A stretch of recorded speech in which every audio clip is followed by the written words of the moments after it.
Unsolved Mysteries.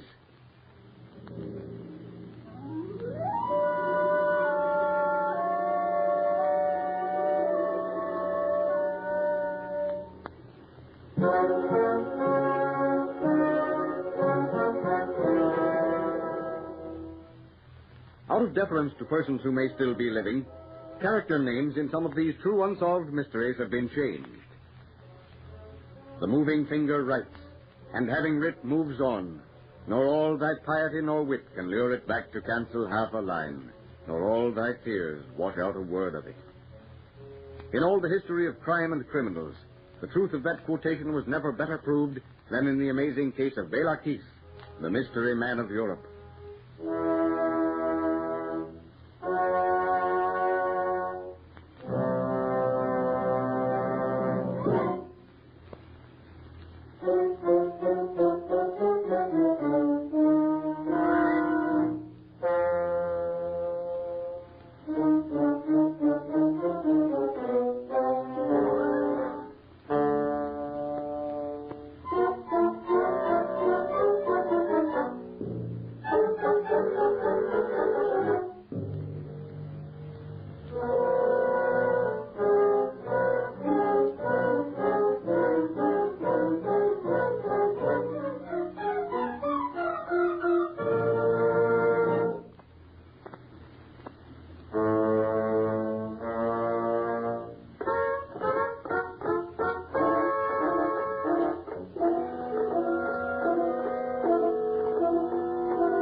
It is the year 1914.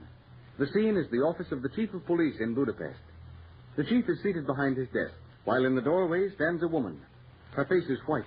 Terror stares from her eyes, and her hands tremble as she tears her tiny handkerchief to pieces. But, Chief, you must believe me. Your assistant does not. But I tell you, someone will be killed if you do not listen to what I have to say. Now, sit down, my child. Calm yourself. Are you ready to listen to your story? Last night I went to the theater.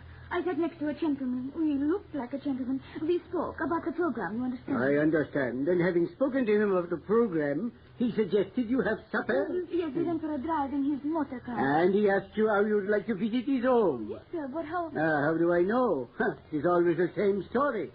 Of how much money did he rob you? Money, sir, I had no money. He did not rob me. He tried to kill me. It was horrible. I nearly died of fright. No. Complete the story. I went to his home, at Castle it was. He asked if I would like to have my fortune told. I said yes. He told me to gaze in the crystal globe. But first he gave me some pale yellow wine to drink. Yeah, go on. I felt my senses slipping away from me. I was staring hard in the crystal. A shadow, I know not what, made me glance in the mirror. I saw him. He stood behind me, his eyes glaring, green they were, eyes of fire, his face almost black. And in his hand he held a piece of green silk cord. It was looped and had a slip knot. He was going to slip it over my head. Yes, and then? Then I fainted. The next thing I knew, I was lying among the shrubbery and cut apart. Very well. We will look into the matter. You do not believe me, do you? Oh, I would not say that. No, Sorry. Someday you will regret. Goodbye. 3 weeks later, a wealthy society woman tells a similar story to the Budapest Chief of Police. 4 weeks later, another. In each instance, the description given by the women of the castle, of the fiend who drugged them, is the same. The World War breaks out, and the police department is disrupted. But the citizens of Vienna and Budapest are terrified at the alarming number of missing women. On farms, in gardens, behind hedges, in abandoned buildings, bodies in various stages of decomposition are found, and all are bodies of women. The chief is frantic, and with a woman assistant and 2 detectives scouring the countryside in search of a building that will answer the description of the castle, he meets a government official.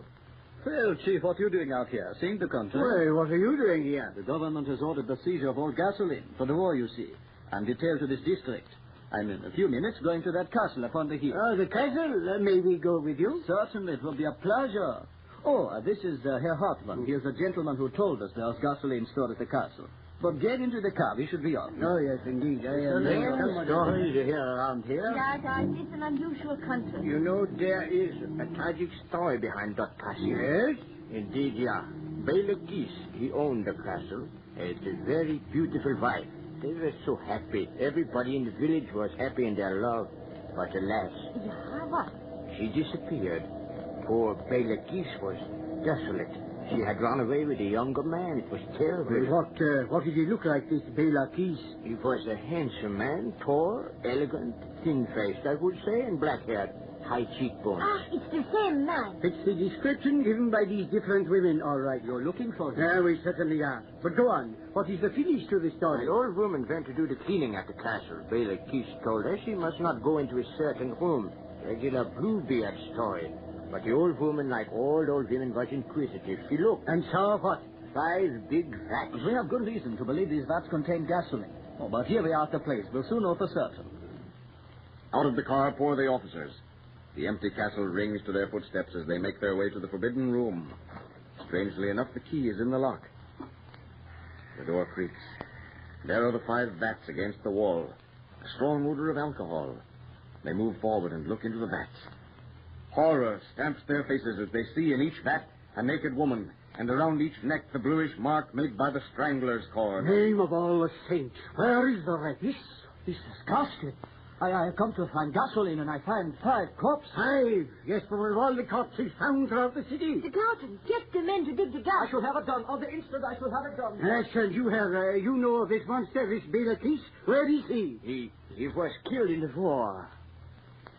26 bodies of women were found buried in Bela Kiss's garden.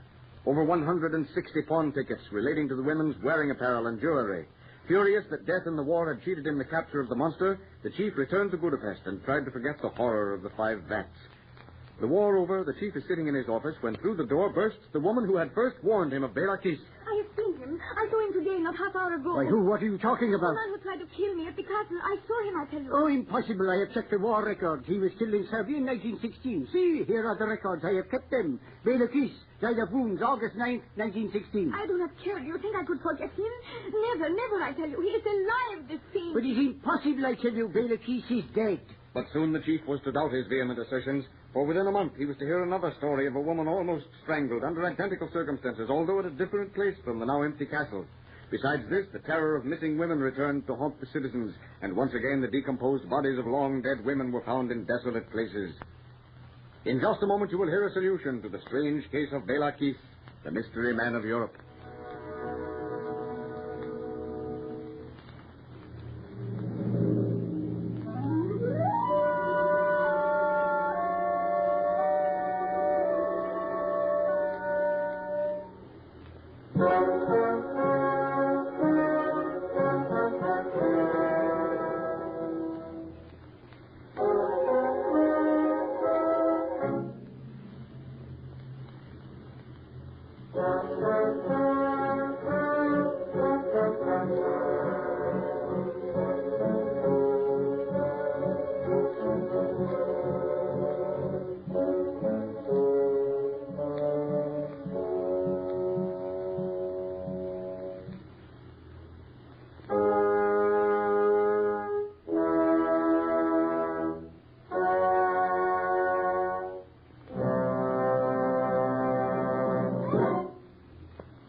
Ladies and gentlemen, inasmuch as any solution must of necessity be supposition, liberties of time, place, and character have been taken in the solution for which you have been waiting. The solution of why the murders continued in the same manner as before Bela Kiss's reported death in the war is taken from the statements of the chief of police of Budapest, who supplied the information, which, to the best of our belief, has never been published in American newspapers. The scene is the hospital in which Bela Kiss had been reported as having died of wounds. The chief of police, remembering how the first woman had warned him of the fiend's activities, determines to carry his investigation further than the official army records reporting death. The chief questions a nurse. You, of course, know the murders in and around Vienna and Budapest. Yes, naturally. Although, like everyone else on war service, I was too busy to really keep up with the report. Well, we did not give all our information to the press. We decided that we would have more success by keeping something secret. I can understand that. Now, this man, Fiend is a better name, has probably been responsible for the death of over 300 women. I would like to find out if there are any hospital records other than the official report of Bela Keith's death. You don't mean that Bela Keith is the man you suspect? I do. In fact, it isn't suspicion. It is an established fact. But that's impossible. I nursed Bela Keith till he died. And a young and pious-minded boy of 20 could hardly... 20? Why, Bela Keith was over 40. Not the Bela Keith who died here in this hospital. He was a young boy, I tell you, and I know I nursed him till he died. Ah, then I have the solution. How badly wounded was Bela Keith when he was brought here? There never was any hope that he might recover. Anyone could have seen that he must die. And Bela Keith, the real Bela Keith, undoubtedly exchanged his identification disc and papers with the wounded man, knowing full well that the young boy would be buried as Bela Keith. And he, the monstrous wretch, free to pursue his murderous career unhindered. But I'll get him. I'll get him. Back to Budapest races the chief. For 4 days he works feverishly, taking no one into his confidence, but ordering his men to stand by. One night, to a house on the outskirts of town, drive 2 police cars filled with officers. The chief leads the way from the back of the house to one of the upper rooms. Now, listen, you men. Listen. I want absolute silence. I am decided in my own mind that Bela Keith has tracked the various women he has killed by advertisements in the papers. So I decided to use his methods and inserted this advertisement. I'll read it. Young woman, widow, with moderate fortune and with moderately good looks, desires company of men of culture, preferably 40 or over. Must be tall and dark. Object, matrimony. And you expect Bela Keith to answer that? He has answered it. He'll be here. A taxi at the door. A man is getting out. Ah, gee, it's Bela Keith. He looked up. He's getting back into the taxi. Ah, after him, please. Down the stairs rush the police. The taxi, with Bela Keith standing on the running board, speeds toward the river with the police car in pursuit. He's going to shoot. Take him. Take him. Bela Keith slumps. He's hit, but he hangs on. The taxi reaches the bridge. Another burst of bullets. Several shots take effect, but with one last effort, Bela Keith throws himself from the taxi, pulls himself over the parapet of the bridge, falls like a plummet, and disappears forever under the foaming waters of the Danube. And so, coincidence, the World War, a search for gasoline, a nurse who remembered a patient, provide the solution for a 15-year-old unsolved mystery. Bela Keith, the mystery man of Europe.